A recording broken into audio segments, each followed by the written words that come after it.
అందరికీ నమస్కారం అమ్మ. ఈరోజు మనం తెలుసుకుంటున్న అంశం ఏంటంటే 8వ తరగతి తెలుగులో 10వ పాఠ్యాంశమైన నాటి చదువు అనే పాఠ్యాంశానికి సంబంధించి టోటల్ నోట్ని ఈరోజు వీడియోలో చూద్దాం. ఇంకా ఆలస్యం చేయకుండా వీడియోలోకి వెళ్ళిపోదాం. ఇంకా మన ఛానల్ సబ్స్క్రైబ్ చేసుకుని వాళ్ళు ఎవరంటే దయచేసి సబ్స్క్రైబ్ చేసుకొని లైక్ చేసి షేర్ చేసి మీ ఫ్రెండ్స్కు రిలేటివ్స్ అందరికీ సబ్స్క్రైబ్ చేసుకోమని చెప్పండి. నా ఛానల్ని సబ్స్క్రైబ్ చేసుకొని ప్రత్యక్షంగా పరోక్షంగా సపోర్ట్ చేస్తున్న వాళ్ళందరికీ పేరు పేరున ప్రత్యేకమైన హృదయపూర్వక ధన్యవాదములు. అందరికీ ధన్యవాదాలు. దయచేసి వీడియోని మాత్రం స్కిప్ చేయొద్దు. ఇంకా ఆలస్యం చేయకుండా వీడియోలోకి వెళ్ళిపోదాం. మొదటి ప్రశ్న, ఆత్మకథ ప్రక్రియ లక్షణాలను గురించి రాయండి.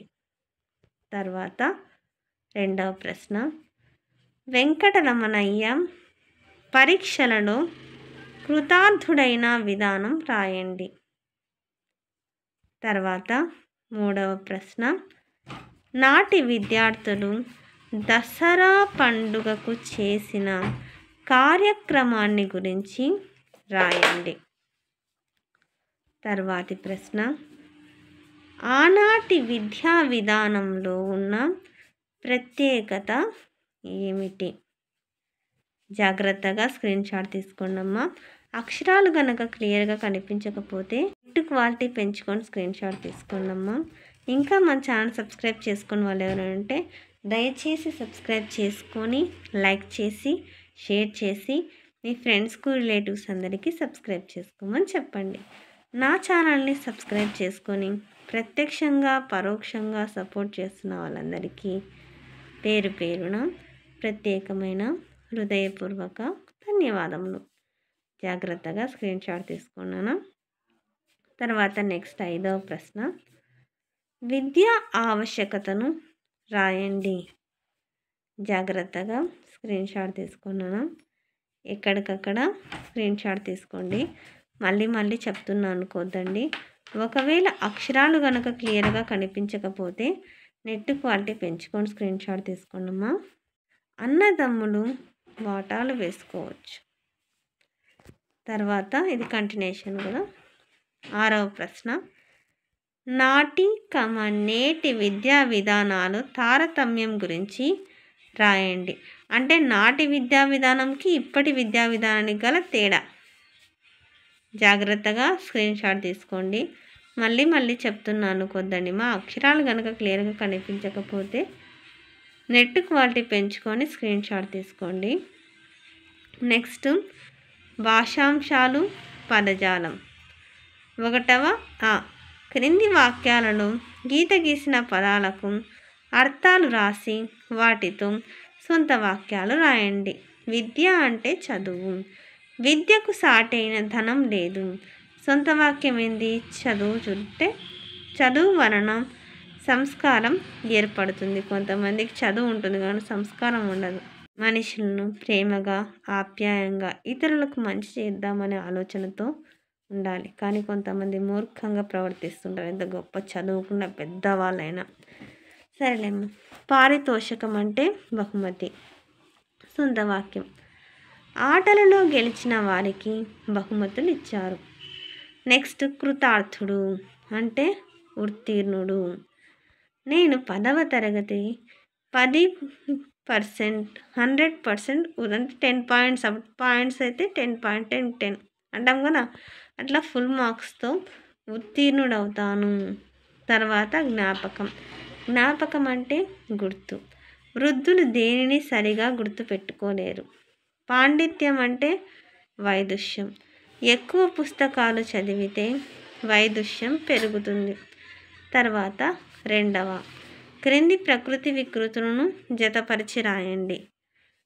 సూర్యుడు ప్రకృతి, సూర్యుడు వికృతి. అమావాస్య ప్రకృతి, అమావాస్య వికృతి. ఆర్య ప్రకృతి, అయ్య వికృతి. ఉపాధ్యాయుడు ప్రకృతి, ఒజ్జ వికృతి.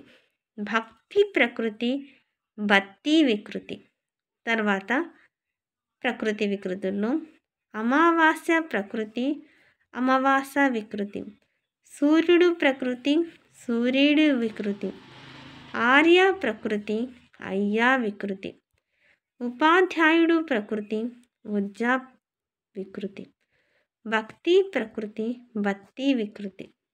వ్యాకరణ అంశాలు.